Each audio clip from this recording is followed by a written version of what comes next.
Hi, LA Progressive friends. We're back here with another interview, this time with Gloria Guillot, who's a former New York City urban planner, a public administrator, a singer, and a songwriter. She's a co-founder of the Green Renaissance Sovereign Rights Movement. How are you doing, Gloria? Good, good. Thank you for inviting me. I appreciate it. It's such an important topic on the Venezuelan election. And as a former bureaucrat, it was really an amazing situation to actually go down there and to observe their electoral process. And I have to say, compared to the United States, their electoral process is bulletproof. It really is amazing. They have so many things that I wish we had in our country as a, American citizen. But if you read the mainstream American press, the New York, your friends in the New York Times, or I guess you're in New York, Yeah. you hear a different story about how Maduro didn't win and it's corrupt and it was stolen. Uh, what's going on with that? Well, the main thing is, we have to look at everything that happens in terms of what the United States government wants and how it goes about getting it. So when you talk about a country like Venezuela, you're talking about the largest oil reserve in the world. Okay? The United States has been after that oil reserve forever. And this is not the first time that there's been issues. So what we've seen is a series of coups in Venezuela, and we've seen a series of coups in Latin America. And what these coups are basically, and why you have a coup, is these are regime change. And instead of sending in, and blowing the place up like we would do with Iraq, Afghanistan, that type of hard military approach, this is kind of considered a soft approach. And that it really isn't soft, but it's considered that way as far as it's not a huge military expenditure and invasion and occupation. So the issue, if you're going to do a coup, which is what we believe is going on right now, and when I say we, I'm saying all the observers that were there. I was one of almost 1,000 observers, and we're from over 100 countries. And in particular, there were quite a few Americans there, such as myself. And we witnessed a really amazing voting system. So I just want to go back a little bit more. So when you're going to do a coup, one of the most important things that you want to do is manufacture consent. And if we leave the audience with anything, it's this concept of manufacturing consent. And I also want to say I'm wearing my election observer outfit for your audience. I thought I'd put it on and celebration of this successful election and really an election with a tremendous integrity. So this manufacturing of consent is to try to confuse people. Now, a while back, the United States government acknowledged Juan Guaido as the interim president of Venezuela because it did not want to acknowledge Nicolas Maduro. And they just basically picked him out of a hat. He never even was in an election. He never, nobody in Venezuela even knew who he was. Whereas in this case, Gonzalez has now been in an election. So if they say that he's really the president, even though he lost, there's a little bit more standing because at least he ran. So, there's a little bit. So Wydell, do we have any idea why the United States initially picked Wydell? Well, Guaido is very much associated with the CIA, and one thing to really understand about Gonzalez is that he's former death squad, and a lot of people, in all of the media, the mainstream media, they're calling him a quiet, bird-loving grandfather. Oh. Okay, when you research him, okay, what you find out is that he was stationed in Venezuela. And I'll tell you the date if I could find it. I can usually never find anything exactly when I want it. Okay, it was between 1981 and 1983. And it resulted in the death. He was at the Venezuelan embassy in El Salvador. And he was second in command there. And that was the time where they had how many deaths we had. I think it was over 14,000 deaths. And also a big one was the murdering of priests. There was about 6 priests murdered while he was there. So, you know, he's been CIA for quite a long time. He's been death squad for a long time, but yet that doesn't come out. You know, and the other thing is he was a proxy for this other woman who is Marie Machado, and she's equally terrible. I mean, she was involved in all kinds of violent activities with the organization that she was with. And because of her violent activities and trying to overthrow the government, she was precluded from running in the election. Now, I have to say, you know, when you compare what happened on January 6th in the United States and what's happening here, it's a very different story. And, you know, in January 6th, we had, you know, this thing with the Capitol building and Congress and all that. And, you know, the people who were supporting Donald Trump. And they were unarmed, okay? And these are gun nuts, and they had no guns. Now here we have all of these protesters and all of this stuff, and they have guns, weapons, all kinds of stuff, and they're setting fire to schools, hospitals, radio stations, public buildings. They're killing police officers. I mean, these are not like friendly protesters, or I don't even know how to say it, but they're not protesters. These are thugs. And when they actually arrested people, and they arrested quite a few, and I thought it was very interesting. They arrested about the same amount that we arrested in the United States, which was kind of interesting. In Venezuela, they arrested 1,062 people. And when they checked to see if these were voters who felt disenfranchised, what they found out is that 74% of these people had never even voted. So you're telling me, you know, and all of us, that these are people who feel disenfranchised from their vote, and 74% haven't even voted. So these are thugs. These are criminals, and basically that's how they're being treated.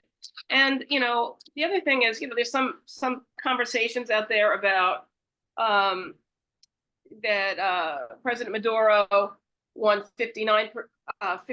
What do we have here? Let's see. Sorry, 51.2% of the vote. You know, and when I looked into it, I found out that the president of Panama was something around 33% of the vote. So that's really low. And then if we look at the United States and we look at our elections, we find out that, you know, in the election between Hillary Clinton and Donald Trump, Hillary Clinton won the popular vote, and yet Donald Trump was the president. Right. And in that particular election, they were contesting the electoral process and saying that there was Russian interference. And then when we had, you know, Trump against Biden, then Trump was saying there was, you know, stuffing of ballot boxes and all kinds of stuff. So we have that same conflict. The only difference in our country, nobody comes and says, we don't acknowledge your president. I mean, that is so arrogant. Right. We don't acknowledge your president because he didn't win the popular vote, or we don't acknowledge your president because the loser contests the results. But here we are in the United States saying we will not acknowledge the president that the people have voted for, 52%. We are going to pick the other guy who's ex-CIA. I mean, it's really madness. So I just wanted to say that. And the other thing I wanted to say is, you know, people are squealing, oh my God, they're arresting these people. We arrested about the same amount with the Trump thing. And let's see, yeah, they've arrested 1,000. And I think with the Trump thing, they arrested approximately 1,002. I have the number, but it's not right in front of me. 1,240. So that's okay. So what you're highlighting here is the hypocrisy that most of the readers of the LA Progressive are aware of. But what I want to focus on is, why should the average American care? Now, I have a sense of why we should care about the position that the United States takes in acknowledging the true president of Venezuela, what impact that has, and just the average American having more of an understanding of the global impact that the United States has. So why should the average American care? Why is this important? Well, I think it's important on multiple levels, but I did want to talk briefly about what the process is and how it differs from the United States process, because most people don't realize that. Sure. From the Republican side, there's certain things that they're concerned about with voters, and from the Democratic side, there's certain things that they're concerned about with voters and elections. In Venezuela, you have to have a national ID, and you have to give a thumbprint. So there's no way you could stuff a ballot box or vote twice. That is superior to the United States, number one. Then number two, you go to a voting machine and you vote. And after you select your candidate, it shows you that candidate again and wants you to confirm yes or no. And then you confirm yes or no. Now, for people who might not have a reading problem or something like that, they have a photo as well as the party. So you know the party you're voting for, you also see the photo. So it's very clear. There's no real confusion there. So then after you select for the second time, confirm that you're voting for that person, it spits out a paper receipt. Now that is amazing. Amazing. We don't have paper receipts in our country. We have no way of backing anything up. Right. It spits out the paper receipt. You look at it, you see that your vote is still there, and you put it in a ballot box. So now you have an electronic vote, you have a paper vote, and then at the end of the day, they also produce a tally, a paper tally of all the voting results. And during this whole process, you have all the political parties present. They have 16 audits on this process. And it's between before the election, during the election, and after the election. It's very tight. And there's also the voting machines are not hooked up to the internet like in the United States, where you hit a button and you could flip them. They're also there's a key in the voting machines, and each political party has a chunk of the key, and they have to put all the keys together to get their results out. So everyone's got to be present, which is really quite interesting. And then what was the other thing with the voting? Okay, and so then they have the paper tallies. So it's really pretty bulletproof, in my opinion. I wish we had that. Also, they don't have secret software. They have open source software. They don't have proprietary software. Everyone can see what's going on. There's nothing hidden. So these are things that I think we should have. I think all Americans should have this system. So that's the first thing. I think we all care about election integrity. It doesn't matter if you're Democrat, Republican. We all want a good system. We want a system that we believe in. We don't want to have Hillary Clinton and Trump and Kamala Harris and we don't want this stuff either. And I also want to point out that they put this ridiculous thing on the government of Venezuela. They said, "Oh, we want to see all your paper results the next day." So I looked into the Clinton Trump one, and I looked into the Gore versus Bush. And it took over a month for Gore to concede. And then with Trump and Biden, it took over 2 months for Trump to concede. And that's our country. We're not, a developing country. We are the richest country in the world. I mean, we should not have this type of voting system. So as an American and as a former bureaucrat, this is very important to me. So that's why I go. And then, okay, so now we could talk about a few other things that I think is really important, why we care. So we also care, where our money is being spent, okay? And I think that's very important. But the truth of the matter is we shouldn't care, okay? We shouldn't care about what's going on in another government. They have their election, and that's their election. We wouldn't want the Russians interfering and saying, we don't acknowledge President Biden, we only acknowledge Trump. I mean, it's madness. So that's really why we care. And I think I had a few more points, but do you have any more questions in there? Yeah, well, I think it's very telling that the United States is so involved. Whenever I see that the United States is poking its head in the business of another country, I'm always searching to find out what resources that country has. Why are we involved? What is it that we're trying to provide a pathway for a corporation to get in there and do what they want to get in, what they want to do.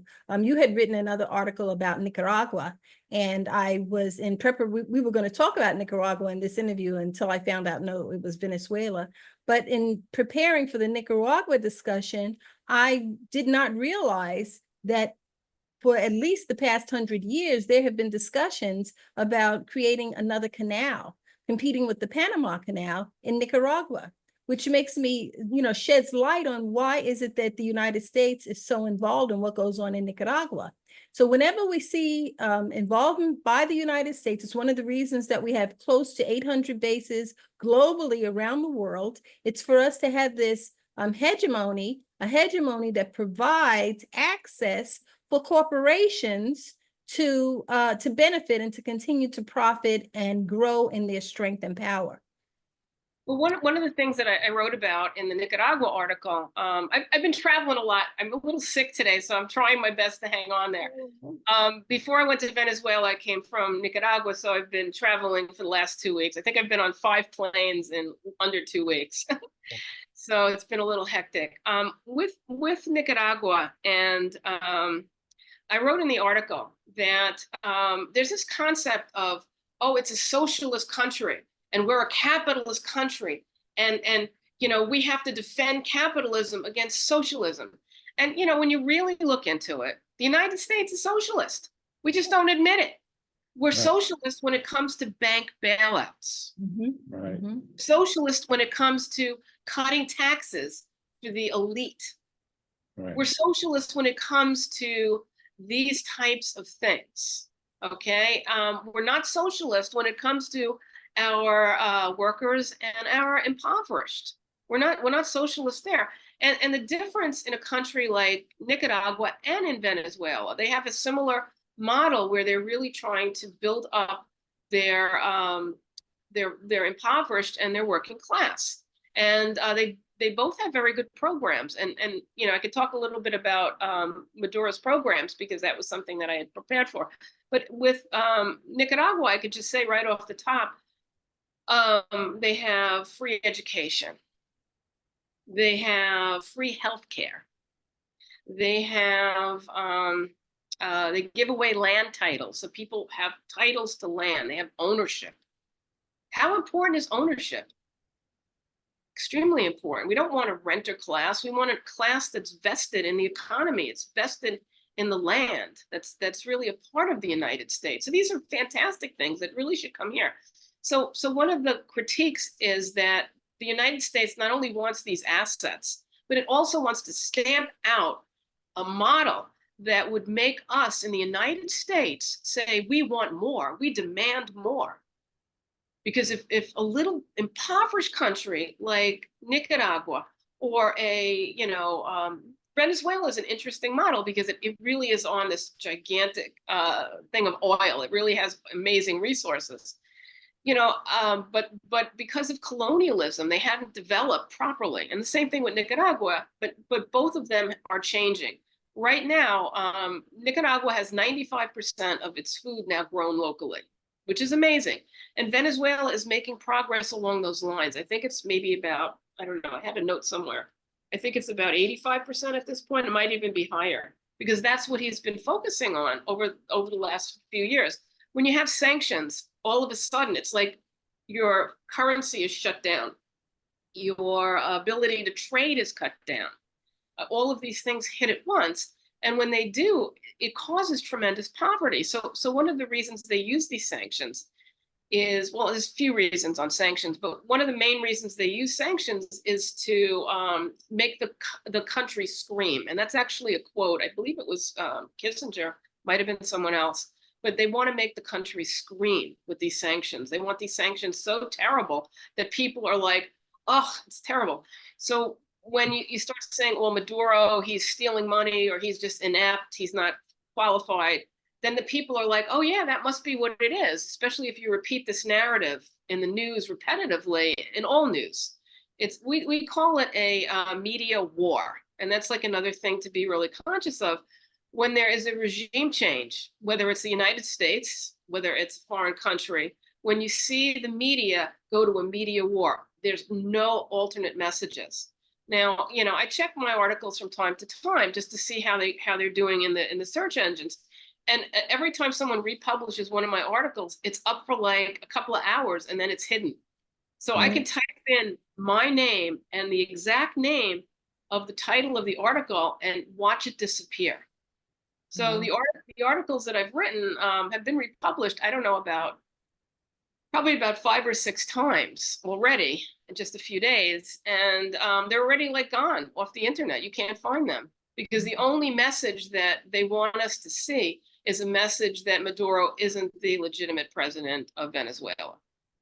Yeah, so about that disinformation campaign, I mean, it's true. If you do read the New York Times or any of the mainstream media, anytime Nicaragua or Venezuela is mentioned, it's how poor they are, how corrupt, how the elections are stolen. And it seems in America to be paving the way to have to get behind regime changes. But as somebody who's been on the ground among the Venezuelan people and the Nicaraguan people, are they buying that narrative? Well, there is some. This is my third observation of a foreign country. I did Nicaragua, I've done Brazil, and now Venezuela. So this is my third. I'm starting to, become an expert at this. Yeah. I would say, I just want to say also, Venezuela is probably, one of the best. Although I do really like Nicaragua's too. Nicaragua is purely paper. Brazil has tallies, but not receipts. Right. So when you say Venezuela is the best, you mean the best in their election process? Yes. That's the integrity of the election process. It's really, and Nicaragua's really good too because it's paper. You can't do anything with paper. But it's nice to have electronic because it goes a little faster. But actually, Nicaragua goes very fast too. So I would say they're both good. Brazil doesn't have paper ballots. So that would be where I would just fault Brazil. But otherwise, it's robust. But aside from the election process, so I guess what I was getting at, that there is this gaslighting campaign, okay, back to that campaign in the United States, and must be directed at these countries. And I was wondering if the everyday person on the streets of Managua and Caracas are they confused? Is the disinformation campaign working, or is this directed at American audience and not so much a native audience? Sorry, it's both. It's both. And that's something I could talk about a little too. It's this whole. Let's see. How do I approach this quickly? If your audience is familiar with NED, National, for Democracy, NED, it's really based on training people in these regime change tactics. And there were 5 Venezuelan students that actually went to this training in something called Canvas, where they actually were taught how to do this. So what happens is you have all of these foreign actors and they come in as not-for-profits and they basically pay people out. So you do have some people, convinced because they have money from these entities. And then you also have some people who think that if they do this, they'll get a higher rank in some other organization. But it's really the NED, USAID, and there's a couple other of these groups that infiltrate and get the people. But, the main thing is I attended these giant rallies, and clearly Nicolas Maduro was a favorite. Right. 52% of the people voted for him, and I really believe that number. In Nicaragua, I think it's almost 75% support President Ortega. So that's Right. it's really high. I didn't look to see, the difference between Biden and Trump, but I'm not even sure it's that high. It's almost 75% for Daniel Ortega in Nicaragua is pretty good. All right, I just looked up NED. It's the National Endowment for Democracy. Thank And you. on their website, they have a picture of Ronald Reagan. It says the endowment is both a keystone of President Ronald Reagan's legacy and a rare example of bipartisan cooperation and solidarity. So I think that says a lot. The other thing is that, one of the former heads of the CIA said, Ned is doing what we used to do. See, the whole idea of regime change is hiding your hands. So if the CIA goes in, it's like, oh my God, it's the CIA. But if Ned goes in, it's like, oh, okay. So basically, the concept is Ned is doing now what the CIA used to do.